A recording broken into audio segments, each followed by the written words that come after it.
Hello, my name is Jay Fotrick from the San Antonio District. I'm Robin Hughes, the product owner for the maintenance deployment into TxDOTCONNECT. Today, Jay and I are going to talk about how to create an engineer's estimate in TxDOTCONNECT. The first thing I'm going to do is I'm going to search for the project. Since I don't have anything down here, I'm going to have to use my top navigation bars.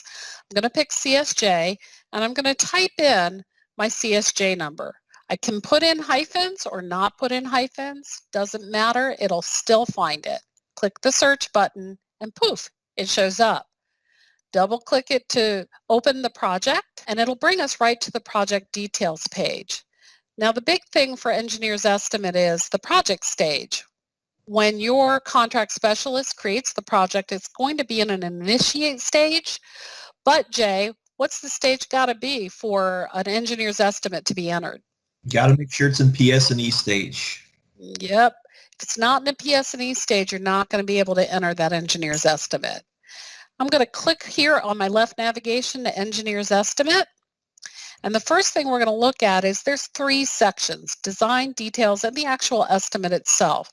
So Jay, tell us about the design standard.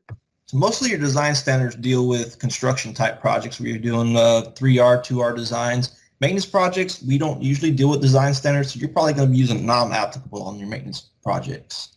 Got it. Now, what about this bidder pre-qualification flag? What if I don't want to pre-qualify my bidders? Just like in CMCS, you had to pre-qualify or not pre-qualify. You had the option of whether you want to pre-qualify. So you have the option here as well. If you want to waive that, you just click on it with the check mark like you just showed it. What about the spec book here? Spec book, of course, right now we're using the 2014 spec. Until we come out with a new spec, you'll make sure you have the correct spec there. And then I'm going to tell you that the only kind of bid type you get to pick is low bid. So it's there. It looks like a drop down, but you don't get another choice. And what about working days, Jay? Once you determine what your working days are from your project schedule, you just click in whether you have how many days in working days or calendar days. You just select from the little icons on the right. Perfect. Now I'm going to talk about details. You have a thing called estimate review. Your estimate review here in district means that it's basically in a P status, which means it's pending. It's not locked. If I were to lock it, I would put it in district office and it would lock it once I save that sealed engineer's estimate. Notice I also have a proposal guarantee, a sealed and completed by person. I sealed it. What day I sealed or completed it, and what my total of my letting estimate is right now. It also totals up things in subtotals like bridge costs, and if I had, for some reason, for a maintenance project, a joint bid, if I had utility items, then that would subtotal here. So it gives me the total contract letting estimate, which is kind of nice. Jay, I'm going to show them how to enter an engineer's estimate. It's pretty easy, but I'm going to need your help here. So I'm going to go ahead and click the plus new item. And what kind of category you want to use? We typically use a tri-bridge item. Okay, great.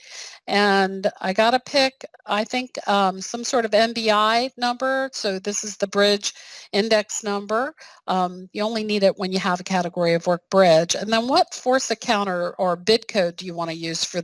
Might as well just use the 6001, the first bid code there. Okay. What's our quantity for this, do you think? Let's say 200 feet. 200, and what's our price?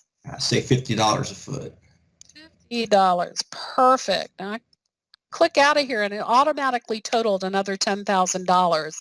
And if you look, it didn't really affect my proposal guarantee, but if we went up a lot more, it might affect my proposal guarantee amount.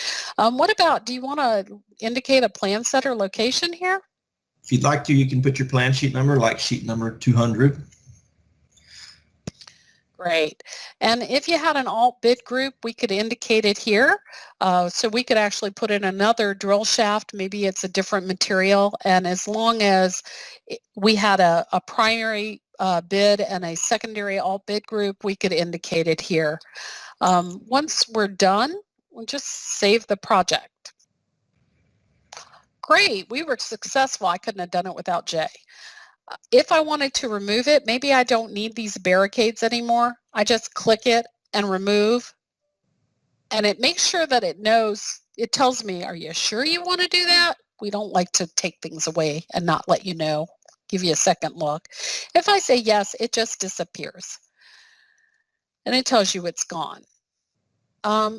So here's the estimate. Pretty easy to do. Jay started this one for me.